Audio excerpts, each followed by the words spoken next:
Glória a Deus. Pai do Senhor, irmãos e irmãs, Deus abençoe. Desde já eu quero desejar a todos, se a gente não puder se abraçar, Feliz Natal para todos, em nome de Jesus, uma boa entrada de ano, e que em 2018, nós cremos nisso, cada um de nós aqui possa viver muitas e maravilhosas bênçãos do nosso Deus. E sem muitas delongas, eu convido os irmãos, já que hoje é dia 24, na cultura cristã, é o dia que antecede, é o dia que, durante a noite, o Senhor irá nascer. Queria ler com os irmãos Lucas, capítulo de número 2. Vamos ler aqui um texto sobre o nascimento de Jesus. Lucas, capítulo 2, versículo de número 6. Lucas 2 e 6.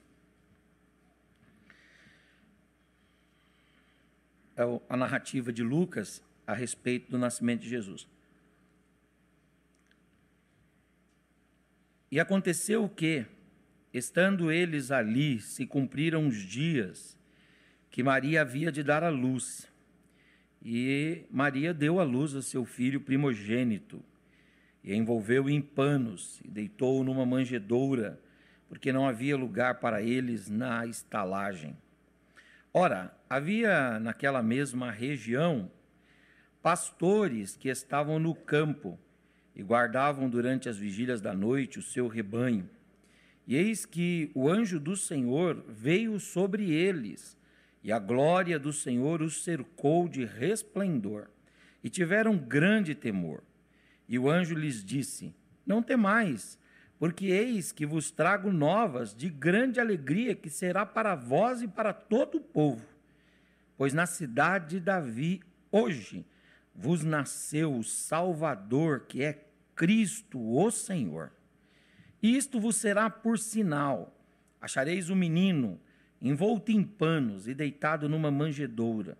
E no mesmo instante apareceu com o anjo uma multidão dos exércitos celestiais, louvando a Deus e dizendo: glórias a Deus nas maiores alturas, paz na terra, boa vontade para com todos os homens. E aconteceu que, ausentando-se deles os anjos para o céu, disseram os pastores uns aos outros: vamos, pois, até Belém, e vejamos isso que aconteceu e que é que o Senhor nos fez. E foram apressadamente, e então encontraram Maria e José e o menino Jesus deitado na manjedoura. E vendo-o, divulgaram a palavra que acerca do menino lhes fora dita, e todos os que ouviram se maravilharam do que os pastores lhes diziam. Mas Maria guardava todas estas coisas, conferindo-as em seu coração. E voltaram os pastores, glorificando e louvando a Deus por tudo o que tinham ouvido e visto, e como lhes havia sido dito. Amém e amém. Queridos e amados irmãos, hoje é dia 24 de dezembro, dia que antecede aí, dia 25, dia do Natal, e nós estamos nesse clima de pensar no nosso Senhor Jesus, no seu nascimento. E Deus tem me levado esses dias a refletir muito a respeito da humildade de Jesus. É uma coisa que eu tenho lido sobre isso, uma coisa que eu tenho parado para pensar, e cada vez que eu penso eu fico estarrecido, maravilhado, como nosso Senhor Jesus foi e é ainda hoje humilde. E eu separei aqui algumas razões porque nós podemos garantir que Jesus era humilde. Separei aqui algumas provas, alguns argumentos para defendermos de forma bem tranquila a respeito das razões por que Jesus era humilde. Mas antes de trazer aqui, eu quero dizer que a humildade é a mais bela de todas as qualidades que um ser humano pode ter. O ser humano pode ter muitas qualidades, mas se lhe faltar a consciência da sua pequenez, a consciência da sua efemeridade, a consciência da sua brevidade, a consciência da sua finitude, a consciência da sua fragilidade, a consciência da sua fraqueza. Esse ser humano, ainda que tenha tudo, que tenha galgado altos e elevados patamares na vida, seja em qual área for, esse ser humano não tem o que dar e o que deixar de exemplo. Porque a maior de todas as virtudes, a melhor e mais excelente de todas as qualidades é a humildade. E nós encontramos essa humildade presente no nosso Senhor Jesus. Pensando sobre isso, pesquisando um pouco sobre a humildade, eu li que numa escola na Idade Média, o curso durava 3 anos. E nesses 3 anos, para cada um dos anos, os alunos recebiam um título, recebiam um nome. Dizem que quando o aluno entrava na escola, no primeiro ano ele era chamado de sábio. No segundo ano, ele era chamado de filósofo. Mas no terceiro ano, ele era chamado de aprendiz. Porque o slogan da escola era: quanto mais se sabe, mais se tem a saber. Ainda pesquisando sobre humildade, eu li uma frase do Isaac Newton que ele diz uma coisa maravilhosa. Ele diz: o que sabemos é sempre o menor, é o pouco. Mas o que não sabemos, isso é o imenso, isso é o extraordinário. Dizem que Isaac Newton foi matemático, físico, deixou um legado como descobridor, inventor, fez coisas maravilhosas. E aí os seus alunos, tentando exaltá-lo, ovacioná-lo, engrandecê-lo, seus alunos chegaram para ele e disseram: olha, Isaac, o senhor viu ao longe, o senhor viu muito mais do que os outros. E aí ele definiu com 2 pensamentos muito interessantes. Ele disse: se eu vi ao longe, um pouco mais distante do que os outros, isso não se deve a mim, a minha própria capacidade, mas isso se deve ao fato de que em todo o tempo eu estive assentado nos ombros de gigantes. Quem se assenta nos ombros de gigantes pode ver ao longe, pode ver um pouco melhor e um pouco mais do que os outros. Seus alunos, insistindo ainda, disseram para ele: ô Isaac, é verdade que a gente pode dizer tranquilamente que você atingiu o ápice do conhecimento, o ápice da sabedoria? Aí ele falou: eu vou dar uma alegoria, vou dar aqui uma ilustração de como eu me sinto. E aí, em cima dessa ilustração, você tira suas conclusões. E a ilustração foi o seguinte: ele disse: eu sou como uma criança, na margem da praia, a pegar conchas, mas sem nunca mergulhar na profundidade do que é realmente o saber. Pesquisando ainda sobre humildade, eu cheguei, irmãos, é uma coisa que eu tenho feito esses dias, eu tenho lido muitas biografias, eu gosto muito de ler, e aí tem hora que a minha mente pede umas coisas mais leves, e aí eu vou ler, e agora eu tenho lido bastante biografia. Eu li a biografia do Orlando Boyer, se deixar eu vou falar alguma coisa aqui, se der tempo. Eu li a biografia de Charles Finney, Spurgeon, eu li algumas biografias muito interessantes, e eu estava lendo a biografia do William Carey, e eu acho que se encaixa aqui. William Carey, ele foi considerado o pai das missões. Ele evangelizou toda a Ásia. Se há evangelho na Coreia, se há evangelho na China e, sobretudo, na Índia, isso se deve ao trabalho dedicado, abnegado do missionário William Carey. William Carey deixa uma vastidão de obras extraordinárias. Eu separei algumas aqui na biografia que eu li, tem algumas eu queria citar para os irmãos. Foi William Carey que fez as primeiras traduções da Bíblia para mais de 40 línguas e dialetos na Índia. William Carey foi quem fundou o primeiro jornal num vernáculo desconhecido, mas que tem um povo que precisa ser alcançado, que é o vernáculo Bengala. Não havia jornal, não havia periódico, ele que faz. William Carey é o primeiro a levar a tipografia organizada, a fábrica de papel e a máquina a vapor para a Índia. William Carey foi responsável por formar as primeiras escolas, alfabetizar os indianos e levar o evangelho com o conteúdo alfabetizador.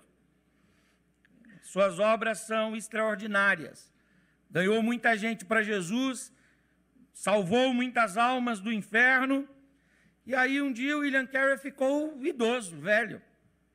E quando ele estava já na sua idade bem avançada, as missões mandaram um outro missionário para substituí-lo, missionário mais novo. E o missionário mais novo encostou em William Carey e foi apresentada a vastidão da obra do Carey lá na região da Ásia. E o missionário mais novo ficou maravilhado, extraordinário, estarrecido. Disse, olha que obra maravilhosa, extraordinária, destacada.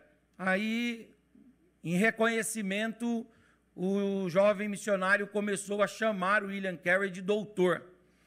Em todo momento ele falava, Dr. Carey, Dr. Carey, Dr. Carey. E aquilo foi incomodando o William Carey, até que um dia ele parou o rapaz, durante uma visita que eles iam fazer, parou o rapaz, e ele disse, meu filho, nunca mais fale o meu nome me chamando de Dr. Carey. Diga apenas Carey, um pecador, salvo pela graça e pela obra de Jesus Cristo. Quando William Carey morreu, a única mensagem que tem na sua lápide é a seguinte, William Carey, nascido em 17 de agosto de 1761, falecido em 9 de junho de 1834, um verme miserável, pobre, desamparado, mas amado por Deus. Em teus braços eu caio com segurança, ó meu Senhor. Esse homem é um exemplo de humildade. Ainda pensando sobre humildade, tem um teólogo que ele é adventista. Então a teologia dele é um pouco espinhosa. Se você não conhece, vale a pena ler algumas obras dele. Eu achei uns 5 livros dele e acho os livros maravilhosos. O nome dele é Júlio Schwantes. Esse indivíduo, ele é adventista, tem hora que ele fala do período sabático, e eu tiro, mas ele deixa muita coisa boa. E ele falando sobre humildade, achei maravilhoso quando ele diz uma coisa, ele diz, os homens verdadeiramente grandes são os homens verdadeiramente modestos. A grandeza está na modéstia, e a modéstia manifesta grandeza. Clive Staple Lewis, C.S. Lewis, falando sobre a humildade, ele diz, a humildade contribui para os homens, para que os homens se tornem grandes, e a grandeza e genialidade dos homens verdadeiramente grandes e geniais, a grandeza e a genialidade fluem para os tornar cada vez mais humildes. Queridos e amados irmãos, de todas as qualidades que um ser humano pode desenvolver, a qualidade mais nobre, mais extraordinária, e a que eu desejo que cada um de nós aqui desenvolva de forma latente e visível, é a humildade. E esta marca, ela está em Jesus. Jesus é o maior dos homens humildes. E eu posso garantir para os irmãos que Jesus é humilde. Eu separei aqui pelo menos 6 razões por que Jesus é humilde. Em primeiro lugar, Jesus é humilde porque ele disse que era humilde. Escrevendo, o evangelista Mateus diz que Jesus falou, aprendei de mim, que sou manso e humilde de coração. Quando Jesus define-se como humilde, ele está nos dando um argumento cabal da sua humildade. Jesus é humilde porque Jesus, ele falou que era humilde. Há uma regra hermenêutica que diz que uma doutrina precisa ser validada através da aparição dessa doutrina em vários textos da Bíblia. Alguns hermeneutas e exegetas falam de 3, outros falam de 7, não importa. O que importa é que a regra hermenêutica é, para ser uma doutrina e não ser só um uso e costume da época, aquilo ali tem que ser citado em outros momentos da Bíblia e, sobretudo, ser ratificado pelas cartas doutrinárias. Essa é a regra hermenêutica. Quer dizer, uma coisa só pode ser doutrina se ela está confirmada em outros textos da Bíblia. Esta regra, alguns dizem que ela é absoluta. E eu quero dizer aos irmãos que ela suporta uma flexibilidade, uma exceção. E qual é a exceção? Quando Jesus fala uma coisa, eu gosto de dizer isso e de repetir isso. Jesus não precisa ser confirmado, ratificado, reiterado por Moisés, por Isaías, por Paulo, por Pedro, por João, por Tiago, pelo escritor aos Hebreus. Jesus, aquilo que ele fala é doutrina, é regra, é absoluto, porque ele é o Senhor, ele é Deus, ele é o dono de tudo e de todos. Então, quando ele diz, aprendei de mim, que sou manso e humilde, aqui Jesus está garantindo para nós que ele é um exemplo de humildade a ser seguida. Um outro argumento que a gente tem para dizer que Jesus é humilde, em segundo lugar, é porque Jesus aceitou visitar um planeta humilde. Meus irmãos, nós tínhamos que ter aqui, era até bom o Júlio Silvério, não é isso? Filho do Edson Silvério e da Maria Goretti, o Peixe e a Goretti. Não é o Júlio que é o nosso físico aqui? Não é isso? Está lá em Coimbra, né? Era bom se o Júlio estivesse aqui, para o Júlio confirmar isso. Mas a gente tem um conhecimento disso aí, por ver na televisão, ler, etc., que há muitos sistemas planetários no universo. Eu estava dando uma analisada e dizem que há, eu não tive tempo de contar isso ainda, mas dizem que há mais de 3 milhões de sistemas planetários. São muitos sistemas planetários. Diz que o nosso sistema planetário, comparado com os demais, é o menor. É o menor dos sistemas planetários. E o planeta Terra é o menor do nosso sistema planetário, o mais simples dentro do nosso sistema planetário.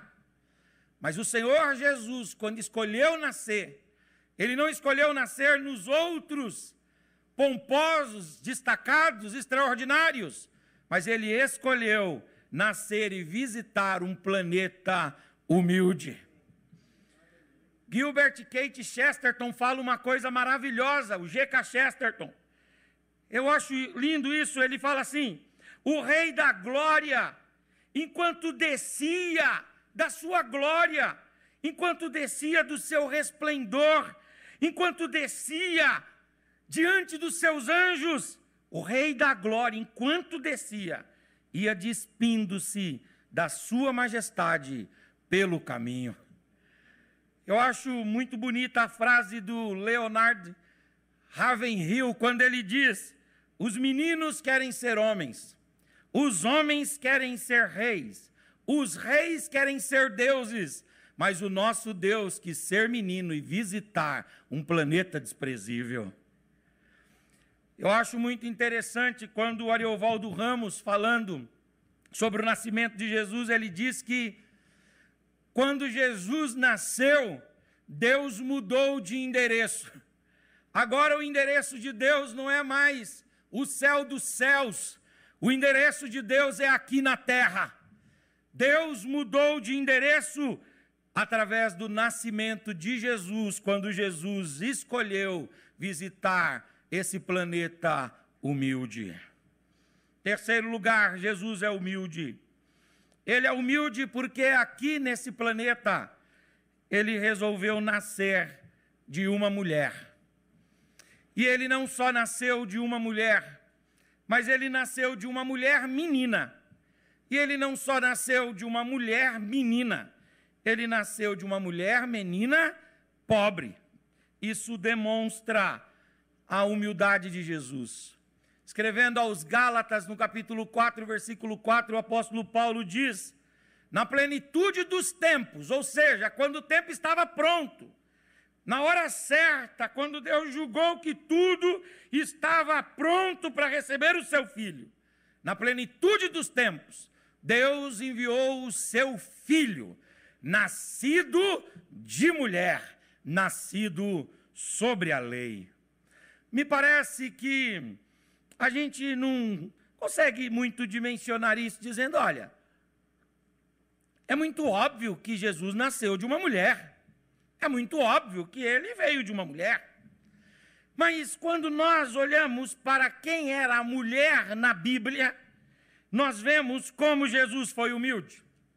A mulher hoje tem muitos direitos, e tem que ter, e sempre teve, mas não exercia esses direitos.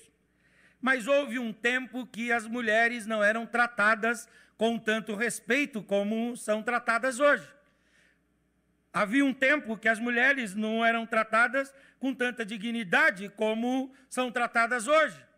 Havia um tempo que as mulheres eram colocadas como uma subespécie. Houve um tempo que as mulheres eram colocadas até como objetos, como coisas. Houve um tempo que as mulheres não tinham voz nos parlamentos, não tinham voz nas famílias. É muito interessante porque no contexto neotestamentário, não é a mulher que pode dar divórcio, é sempre o homem que pode dar divórcio. No contexto neotestamentário, é a mulher que trabalha pesado. Parece o leão e a leoa. Dizem que entre o leão e a leoa, é a leoa que caça, o leão fica só esperando, né?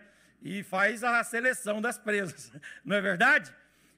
Vocês repararam que quem estava buscando água lá em Samaria era um homem ou era uma mulher? Não era uma mulher? O contexto neotestamentário é um contexto onde a mulher é colocada ali num lugar que os homens desenvolveram para elas. O apóstolo Paulo era muito duro com isso. E ele disse que na igreja dele, a mulher não podia nem falar. E se ela tivesse que perguntar alguma coisa, porque estava com dúvida de alguma coisa, que ela devia perguntar para quem? Para o seu marido em casa. Duro, Raquel, duro. Difícil para as mulheres. A mulher passava por situações tão constrangedoras, tão difíceis.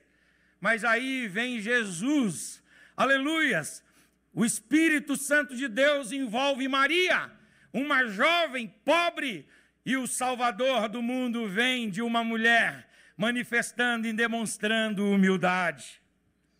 Quarto lugar, Jesus é humilde, porque ele nasceu numa região humilde. Ele se criou numa região humilde e ele escolheu como palco da sua atuação uma região humilde e simples.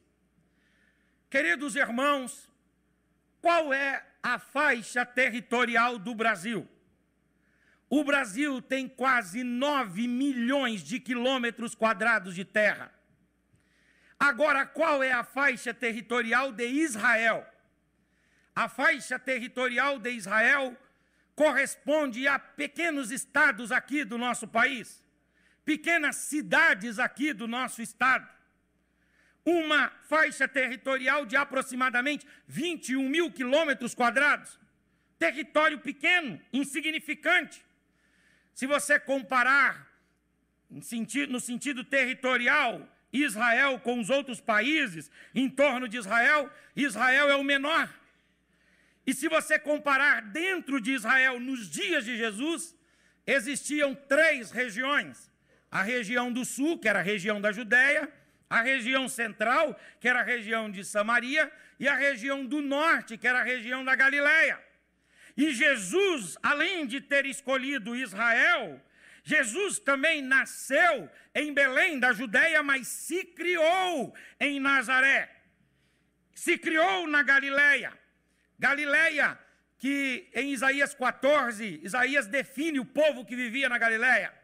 Ele diz, o povo que estava na Galileia, terra de muitas gentes, um povo misturado, que andava em trevas.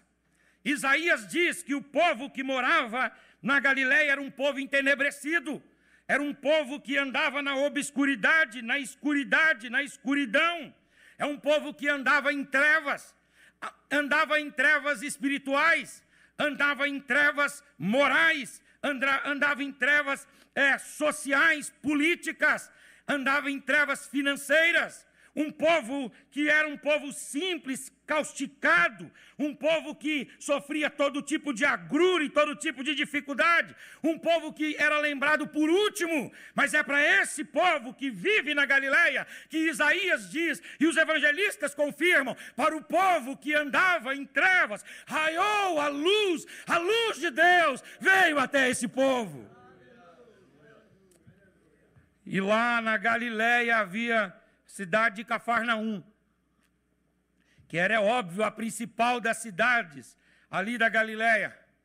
Mas lá no canto havia a cidade de Nazaré. E foi essa cidade de Nazaré que um discípulo de Jesus disse poderia vir alguma coisa boa de Nazaré. Imagine um discípulo de Jesus com preconceito quanto a uma cidade. Eu acho muito interessante, o Josh McDowell tem um livro chamado Mais do que um Carpinteiro, em que ele fala sobre Nazaré, umas 20 páginas, e ele diz, Nazaré não estava no mapa de Roma, Nazaré não estava no mapa dos gregos, Nazaré não estava no mapa do turismo em Israel, Nazaré não estava no mapa religioso, Nazaré não estava no mapa de ninguém e de nada, mas Nazaré foi lembrada por Jesus, foi naquela cidade simples, aleluias, que Deus formou e permitiu que o seu filho vivesse. Talvez para simbolizar a manifestação de Jesus diante da nossa pequenez e da nossa simplicidade. Não importa se você não está no mapa, na lista, não importa se você não é contado por A ou por B, eu quero dizer para você que Jesus Cristo, Ele se lembra de você, e você está na agenda, você está no mapa, você está nos planos de Jesus. Em quinto lugar, Jesus é humilde. Em quinto lugar, porque Ele se colocou a serviço das pessoas. Jesus, irmãos, Ele viveu para servir, serviu durante a sua vida toda, serviu até a sua morte. Jesus serviu durante o seu nascimento aos pastores, serviu durante o seu nascimento aos reis, magos, serviu durante a sua juventude, a sua infância, a sua adolescência, a sua mãe, ao seu pai, serviu durante aqueles 18 anos que ele estava no ostracismo, escondido, ele serviu a sociedade de Nazaré e todos que chegavam lá na sua carpintaria. Jesus depois iniciou o seu ministério e ele serviu o seu primo João Batista, os discípulos de João. Jesus serviu as crianças, as mulheres. Jesus serviu os idosos. Jesus serviu pessoas do governo. Jesus serviu os religiosos que não estavam contentes. Jesus serviu pessoas enfermas, endemoniadas. Jesus serviu a todos. Marcos, capítulo de número 10, é o capítulo da disposição de Jesus em servir. E ali Jesus se define dizendo, o Filho do Homem não veio para ser servido, mas veio para servir e dar a sua vida em resgate dos homens. Aleluias, glória a Deus! Jesus serviu. Eu acho muito bonito quando o Brennan Manningham tem lá os seus, ele era um padre nova-iorquino, ele faleceu, e ele tem ali os seus espinhos também na sua teologia, na sua doutrina, a gente tem que tirar, mas ele tem muita coisa boa. E ele escreveu um livro chamado A Assinatura de Jesus, e ele diz que a assinatura de Jesus é o serviço, e esse serviço demonstrado na cruz do Calvário, porque lá na cruz, Jesus serviu aos homens, Ele nos salvou, mas na cruz também, Jesus serviu a Deus. Eu acho muito interessante essa percepção que o livro nos traz, que Jesus na cruz serve a Deus. Se Jesus não tivesse ido para a cruz, Deus seria um pai frustrado. Se Jesus não tivesse ido para a cruz, Deus teria que abortar o projeto da humanidade. Se Jesus não tivesse ido para a cruz, só restaria um caminho para Deus por causa da exigência da sua justiça, que era a dizimação de todos os seres criados. Mas quando Jesus aceita ir para a cruz, ele serve aos homens, mas ele serve também a Deus. Ele serviu a Deus. Quero que você levante a sua mão, por gentileza, a sua mão direita. Eu quero que você levante a sua face, por gentileza. E eu quero que você se lembre de alguma gentileza. Eu quero que você se lembre de alguma benfeitoria que Jesus fez por você no ano de 2017. E eu tenho certeza que cada um de nós pode abrir a boca e dar palavras de adoração, de gratidão e de reconhecimento a Jesus. Aleluia! Jesus serviu, irmãos, ele serviu a todos. Acho muito bonito João, capítulo 13, versículo 3. Versículo 3 de João diz assim: e Jesus, sabendo que era de Deus, que veio de Deus, que voltaria para Deus, e que Deus lhe havia entregue todas as coisas. João diz, Jesus sabia que era de Deus, que veio de Deus, que voltaria para Deus, e que Deus lhe entregou todas as coisas. Aí você olha para esse texto e fala, bom, diante de toda essa grandeza de Jesus, veio de Deus, vai voltar para Deus, recebeu todas as coisas das mãos de Deus, e é de Deus. Diante de tudo isso aí, ele o que pode fazer é subjugar os homens. Afinal, a impiedade e a maldade reina. A impiedade e a maldade reina no coração do homem de forma terrível. Só nos resta esperar dele a imposição, o despotismo. Só nos resta esperar dele o imperialismo, a imposição, a agressão, a violência, a justiça, a espada. Aí o texto diz assim, sabendo Jesus que era de Deus, que veio de Deus, que voltaria para Deus e que Deus lhe havia entregue todas as coisas, levantou-se, tomou uma toalha, cingiu os seus lombos, pegou uma bacia, colocou água e chamou discípulo por discípulo, dizendo, eu preciso lavar seu pé. Aleluias! O nosso Senhor Jesus serviu, e Ele continua servindo até agora. Nós estamos aqui esta manhã porque Jesus tem nos servido, aleluia! Ele que tem colocado pão sobre a nossa mesa, Ele que tem colocado roupa sobre o nosso corpo. Jesus tem nos servido. As portas que se abrem para nós, é a mão de Jesus trabalhando por nós. Aleluias. Quando nós temos um livramento, às vezes uma destreza nossa nos livrando de alguma coisa, não é puramente a nossa capacidade, é a mão de Jesus, graciosa e misericordiosa, que continuam trabalhando, as mãos continuam trabalhando a nosso favor. Fala para o seu irmão aí, Jesus continua servindo até agora. Aleluia, Jesus continua servindo até agora. Jesus continua servindo até agora. Paulo, falando sobre isso, ele diz, de sorte, irmãos, que haja em vós o mesmo sentimento que houve em Cristo Jesus, que sendo em forma de Deus, não considerou ser igual a Deus, mas a si mesmo se esvaziou, tomando a forma de servo. E na forma de servo ele fez-se semelhante aos homens. E achado na forma de homem, ele humilhou-se a si mesmo, sendo obediente até a morte e morte de cruz. Pelo que Deus o exaltou soberanamente, e lhe deu um nome que é sobre todo nome, para que diante do nome de Jesus se dobre todos os joelhos dos que estão no céu, na terra e debaixo da terra, e para que toda língua confesse que Cristo Jesus é o Senhor, para a glória de Deus, o nosso Pai. Aleluias! Sexto e último lugar, e eu termino. Por que é que nós podemos dizer que Jesus era humilde? Jesus é humilde porque Ele amou incondicional e irrestritamente. Jesus amou, irmãos. Tem gente que é fácil amar. O pastor Luiz Eurípides estava falando ali que a cada dia mais, pastor, ele fez uma confissão, viu, pastor Paulo? Que a cada dia mais ele é apaixonado pelo Senhor, viu? De coração. E pelo jeito que o pastor lida com as coisas, né? O irmão Maurício tinha um sonho de pregar aqui um dia, e o pastor deu a oportunidade, falou, tá aí, ó, o povo tá aí, tá o microfone, manda vir aí, faz o que você sabe.